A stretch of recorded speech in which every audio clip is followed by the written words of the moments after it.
Salut et bienvenue dans un nouveau tutoriel consacré à l'organisation de votre code en PHP ou dans tout autre langage. Donc dans ce tutoriel, je vais vous donner quelques techniques pour améliorer l'organisation de votre code. Donc la première chose à faire lorsque vous codez, c'est souvent de bien commenter vos fonctions et vos variables. Donc pour cela, il y a plusieurs techniques, mais il y en a une qu'il faut respecter si vous voulez que votre commentaire soit compris par les éditeurs. Donc là, je vais prendre un exemple assez simple d'une fonction qui fait juste la somme de deux chiffres, pas forcément utile, et qui a de toute façon un nom assez clair. Mais imaginez, vous voulez que cette fonction, donc imaginez des cas plus complexes, au bout d'un moment vous ne saurez plus à quoi correspond telle ou telle fonction. Donc pour commenter une fonction, c'est très simple. Vous mettez avant donc la fonction ou la classe, slash puis deux astérisques, et ensuite vous entrez la description de votre fonction. Donc moi ici c'est fait la somme des deux chiffres passés en paramètres. Donc ça, vous mettez la description et ensuite vous pouvez mettre plus de description sur les paramètres de la fonction. Donc si vous voulez un descriptif par rapport aux paramètres, vous tapez arrobas param espace le type du paramètre. Donc ici moi c'est un entier, son nom et ensuite sa petite description. Donc là ça serait le premier chiffre. Je duplique, donc là encore une fois alt param, parce que ma fonction prend deux paramètres. Donc là c'est le second chiffre. Et après vous pouvez donc indiquer pas mal de choses, hein. Donc moi ce que je vais indiquer c'est le retour. Qu'est-ce que cette fonction fait? Qu'est-ce qu'elle retourne? Elle retourne un entier qui est somme de A plus B. Voilà. Donc une fois que vous avez fini de commenter, lorsque vous réutiliserez cette fonction, vous aurez un descriptif. Donc je fais le test tout de suite. J'utilise la fonction somme et vous voyez que dès que je commence la parenthèse, on me montre le format de la fonction et des deux paramètres. Donc c'est beaucoup plus simple pour s'organiser. Je prends un autre exemple, donc là c'est plus sur une application qu'avec PHP. Je veux récupérer le dernier plat, vous allez voir que ici dès que je vais commencer, je vais avoir la liste des fonctions et je vois que j'ai bien le descriptif donc de ma fonction et de ce qu'elle fait. Donc ça me permet de mieux m'organiser et lorsque vous allez revenir sur un code, imaginons 2-3 mois plus tard, ça vous permettra de savoir à quoi correspond quelle fonction.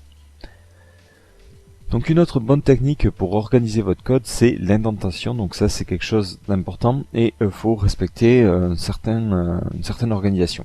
Donc là il y a pas mal de critères qui s'opposent. Donc moi je vais vous montrer mon style à moi et après vous pouvez adapter. Donc toujours c'est une ligne par élément. Donc je vais par exemple mettre une condition.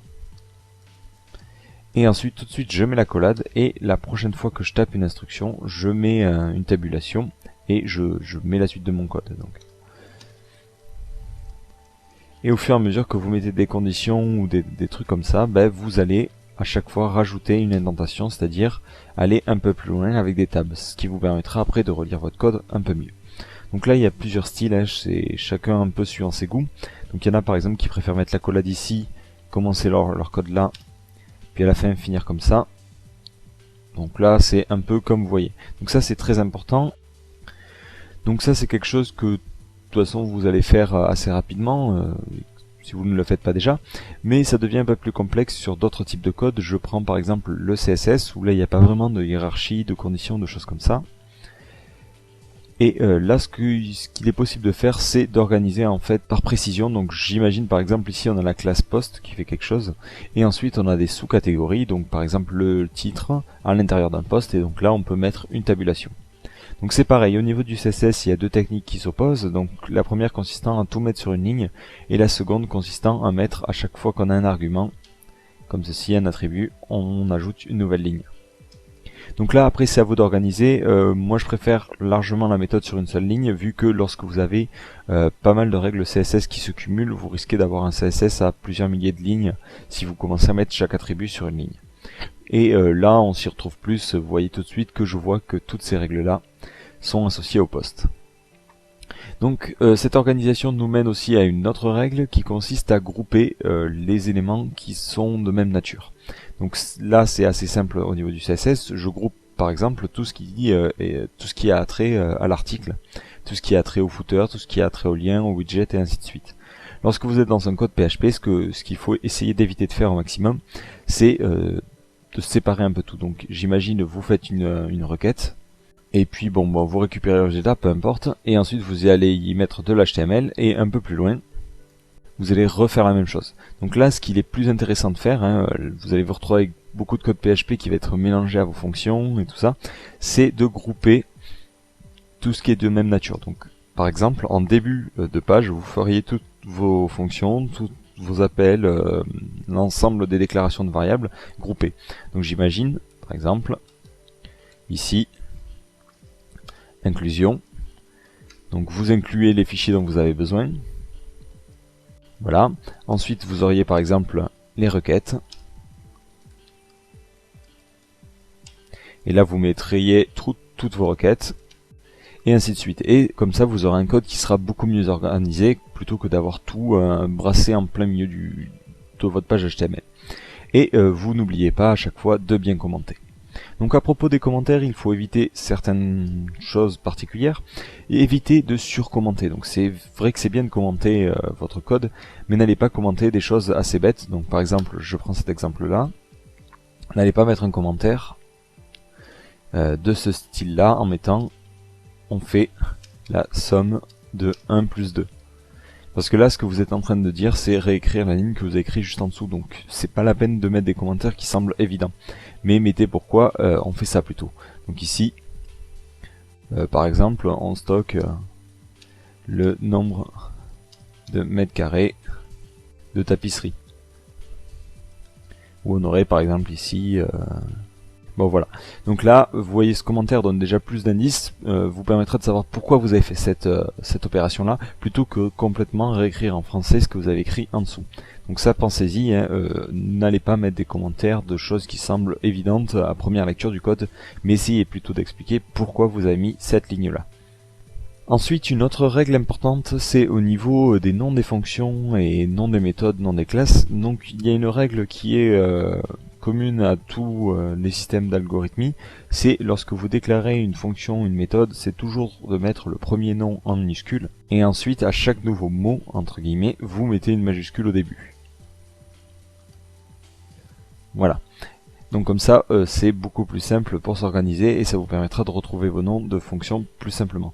Donc imaginons, je vais récupérer tous les articles qui appartiennent à une catégorie, donc je nommerai ma fonction comme ceci, get post by catégorie. Donc après il y a d'autres personnes qui vont préférer aller mettre des underscores, donc comme ça. Donc là c'est un peu une question de goût, je trouve que cette méthode revient à taper plus de lettres et avoir des noms un peu plus longs, donc là c'est vraiment encore une fois un problème de personnes.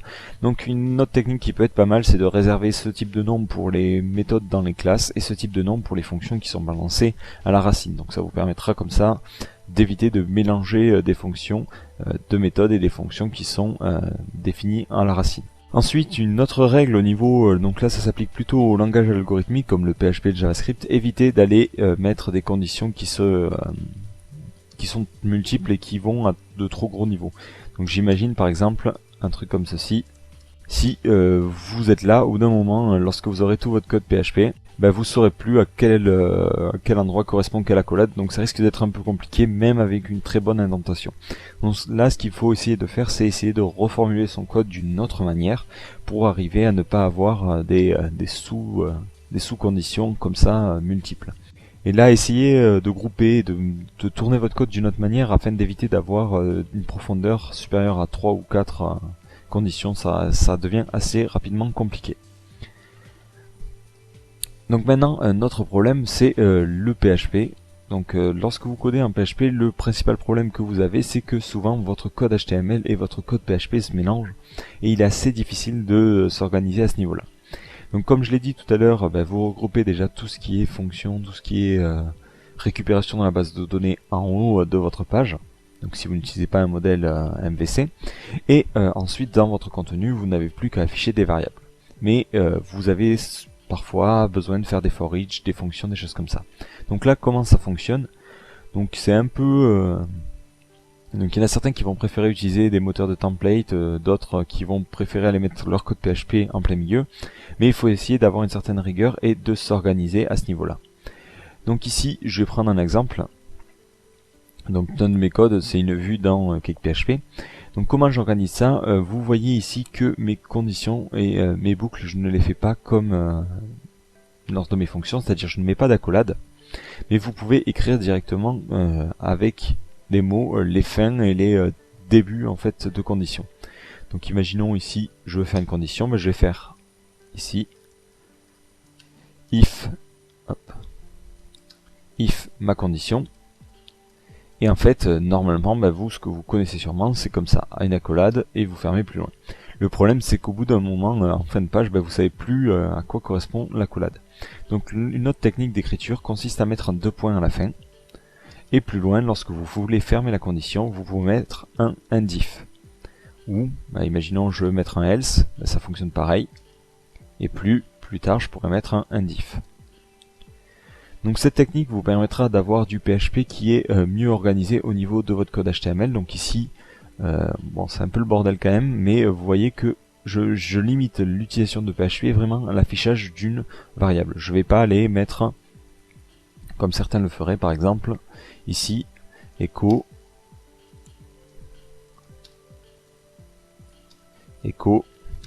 essayer d'aller afficher le H2, puis ça, et essayer d'afficher tout le code HTML avec des échos. Vous allez vous retrouver avec beaucoup de lignes et ça sera pas forcément très clair. De plus, que lorsque vous travaillez avec d'autres personnes qui n'y connaissent pas forcément grand chose en PHP, ça va vraiment leur compliquer la vie. Donc essayez de limiter à tout prix l'utilisation du PHP juste pour l'affichage des variables dynamiques que vous auriez chargées en début de page. Et si vous pouvez, utiliser plutôt ce type de condition qui est beaucoup plus simple au niveau de l'organisation. C'est beaucoup plus simple à lire. Un autre problème lorsque vous codez en PHP, c'est que souvent, ou en JavaScript, c'est que souvent vous allez vous retrouver avec des lignes qui sont très très longues. Donc ça arrive souvent lorsque vous faites des requêtes. Donc là, n'hésitez pas à morceler. Donc je vais prendre un exemple. Lorsque vous faites une requête, vous utilisez MySQL Query, MySQL Fetch Asso. Donc ce qu'il est possible de faire, c'est de faire un truc comme ça. While data égale MySQL underscore fetch underscore assoc de MySQL underscore query et votre requête. Voilà, donc là je prends volontairement une requête assez simple, mais imaginez-vous lorsque vous avez un code qui est plutôt long, une requête plutôt longue, vous allez retrouver avec une ligne qui va prendre plusieurs largeurs d'écran, donc ça va être assez difficile à lire. Donc là, n'hésitez pas à morceler et à faire en plusieurs étapes. Donc d'abord, par exemple, je stocke la requête MySQL. Je stocke la requête SQL, comme ceci. Ensuite, je vais l'exécuter.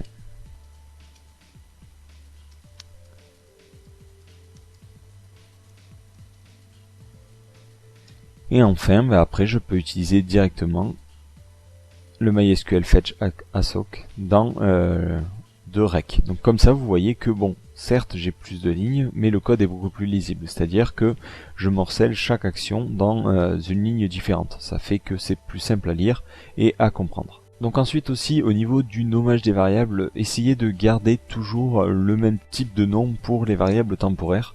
Donc souvent lorsque vous faites un while, un for each, un for ou des choses comme ça, vous allez avoir besoin de variables temporaires, c'est-à-dire qu'ils ne serviront que dans cette boucle là, et il n'est pas la peine d'aller les nommer de manière compliquée.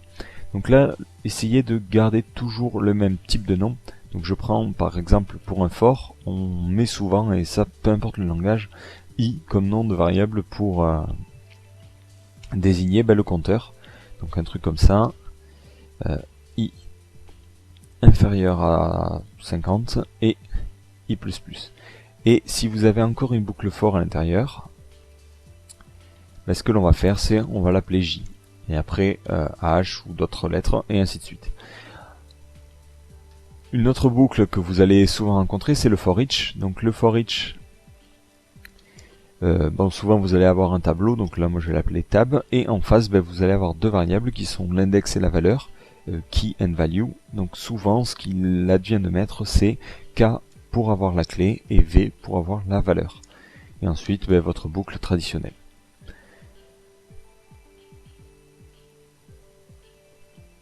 Lorsque vous êtes aussi dans les fonctions et que vous avez forcément à la fin un retour de valeur, le nom de la variable qui va être retourné à la fin, essayez de nommer ça logiquement, donc par exemple retour, ou ret, ou r. Donc là, choisissez un nom, mais gardez toujours le même, histoire que vous sachiez à chaque fois que vous rencontrez cette valeur, à quoi elle sert.